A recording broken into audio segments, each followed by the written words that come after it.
道士切断亚佐的喉咙，要将他扔到洞里炼丹。铜马现在冲上来要为哥哥报仇，然而下一秒亚佐突然暴起打烂了道士的脸，而他脖子上的伤口居然自己痊愈了。道士也吃了一惊，这不是个人类吗？亚佐伤口的愈合的地方浮现出奇异的花纹。他问道士刚才自己感受的气息是什么？难道那就是怪物力量的真面目吗？没想到亚佐居然能感受到气的存在，而且他自身的气也越来越强大了。意识到不妙的道士立刻准备将亚佐杀死，他隔空一拳打向亚佐的左眼，随后冲上来蹬头一拳，亚佐的双臂被打断，但又很快复原。他的气变得越来越强，已经超出了人类的范围。通马知道哥哥是适应的天才，但是他害怕再这样下去，亚佐的身体也会变样。但亚佐不在乎，世间的一切都在改变，不会改变的东西有一样就足够了。兄弟俩刚进山贼窝的时候，因为相貌清秀，经常受到欺负。山贼说要给他们添点侠气，要拿铜马开刀。亚佐突然暴起，用刀划烂了自己的半张脸。他们兄弟之间的羁绊是外人不会懂的。亚佐顶着道士的攻击冲向前，一拳正中对方腹部。道士突然像遭受冻疮一样吐出大口鲜血。这群怪物的弱点果然都是肚脐。道士急忙后退，轰出一口气。亚佐歪头，气团擦着他脑袋砸碎身后的石柱。他现在终于能看清气的存在了。道士惊慌失措的要召集灶神保护自己，然而那些怪物已经全被铜马杀光了。亚佐恶魔一般的身影逼近道士，道士试图凝聚气自卫，却被一脚踩断了手。亚佐学着道士的样子，将气在手中凝聚，一拳将道士轰了个洞穿。这不是能弄死的吗？感受到道士的气正在变得虚弱，亚佐摁着他想逼问更多。不知是不是错觉，铜马总觉得亚佐身上的花纹在不断扩大，似乎一眨眼就会变成个道士一样的怪物，而那些花纹看上去像是植物的藤蔓。花面丸这边同样遇到了怪物和道士，剑龙扛着眉凶猛的挥砍着怪物，他确实非常强大。但当他问起自己是否能熟练掌握气的时候，眉血也摇头说气强弱，强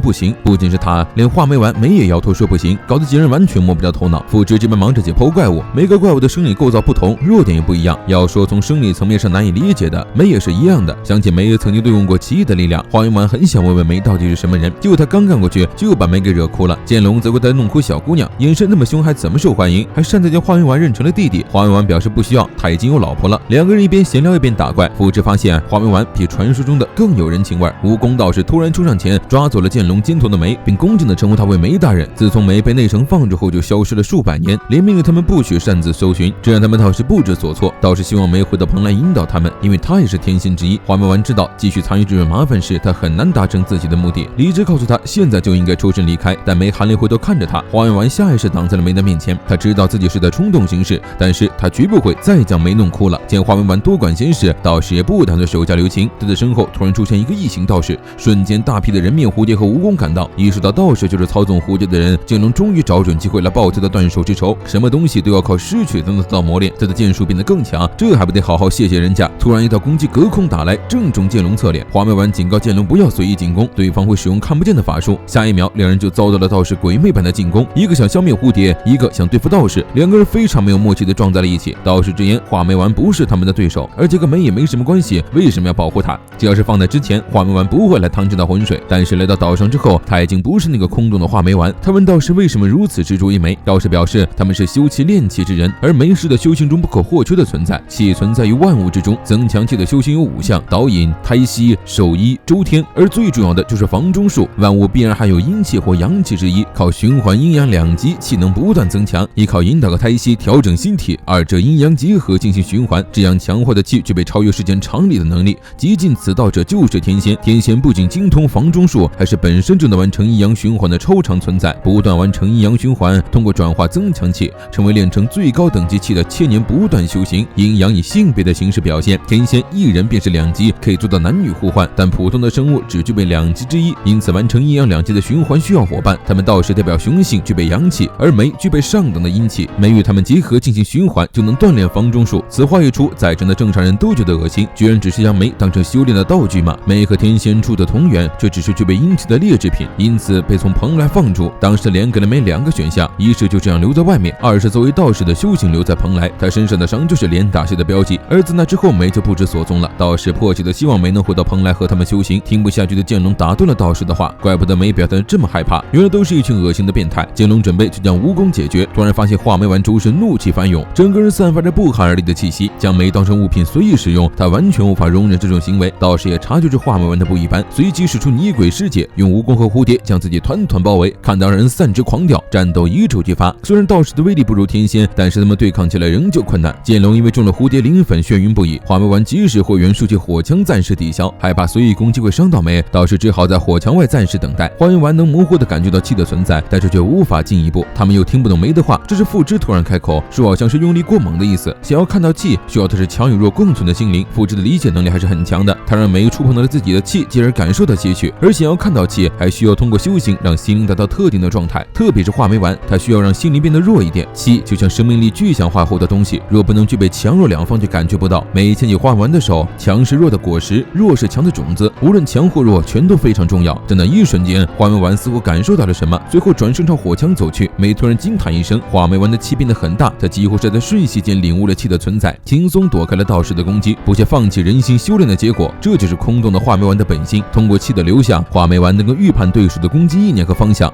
不管是强大还是弱小的气息都能感知到。只有接受自身的软弱，才能开始感受他人的软弱。他现在终于能理解左倾那份强大了。化梅丸伸出手，完全没有用力就轰断了道士的一只手臂，将两个道士轻松击败。他现在终于能和天仙同台了。道士不敢置信，居然能在这么短的时间内感受气。道士假意投降，据说天仙一共派了4个道士来侦察人类，这次登岛的人类不同往常，放任不管可能会危及要害，就在暗中施法召集蜈蚣发起偷袭。剑龙举刀砍来，化梅丸节节跃向身后烧死蜈蚣。与此同时，树人带着左切3人打开蓬莱大门，在进入蓬莱的瞬间，树人的脑袋应声落地，出现在他们面前的正是天仙牡丹。